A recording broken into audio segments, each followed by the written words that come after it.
जिथं माझं देणं घेणं चालू होतं तिथं माझे असणारे NOC, Aadhaar card, PAN card ह्याचा गैरवापर करून ह्या कागदपत्राचे Chikhli urban cooperative bank Chikhli जिल्हा बुलढाणा आणि यवतमाळ बँकेला ती सादर करून बनावट प्रकरण सादर करून बनावट कंपन्याकडून ते पैसे उचललेले आहेत। माझे जामीनदार म्हणून खोटे सही नाही, त्यांनी खोट्या सह्या करून हे प्रकरण मिळवले।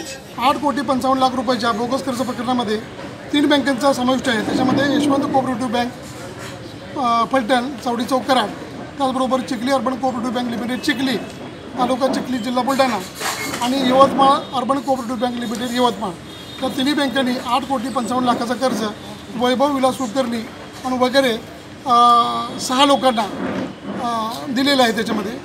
आणि ते कर्ज घेतल्यापासून ते कर्ज थकीत आहे, त्या कर्जाची परतफेड झालेली नाही।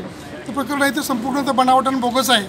आणि याच्यामध्ये जे जामीनदार म्हणून उल्लेख केला आहे गणेश शिवाजी पवार यांच्या बोगस सह्या करून याच्यामध्ये प्रकरण तयार केलेलं आहे आणि फोर्जरी झालेली आहे। याच्यामध्ये पोलिसांनी या इस्मांच्या विरोधात गुन्हा दाखल केलेला आहे। पोलिसांनी एकूण 39 आरोपीच्या विरोधात गुन्हा दाखल केलेला आहे। आणि PSI शीतल माने मॅडम आहेत जे आहेत त्याच्यामध्ये इन्व्हेस्टिगेशन ऑफिसर आहेत, ते अधिक चौकशी याच्यामध्ये तपास करत आहेत। तर हे सगळं प्रकरण आहे ते सुरुवातीपासूनच बोगस आणि फ्रॉड आहे।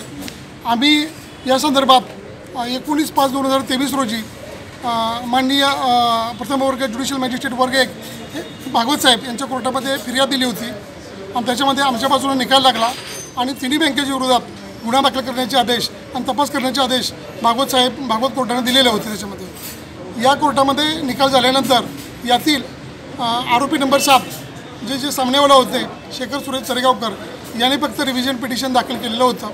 याच्यामध्ये पुन्हा एकदा फिर्यादी जे आहेत मूळ फिर्यादी गणेश शिवाजी पवार यांच्या बाजूनेच याच्यामध्ये सुद्धा निकाल लागलेला आहे आणि 3 बँकेचे संचालक आणि मुख्य कार्यकारी अधिकारी यशवंत बँकेचे वैशाली मोकाशी आणि त्याचबरोबर चिखली बँकेचे मुख्य अधिकारी या सगळ्यांच्यावरती गुन्हा प्रथम स्वरूपामध्ये शहर पोलीस स्टेशनमध्ये दाखल झालेला आहे।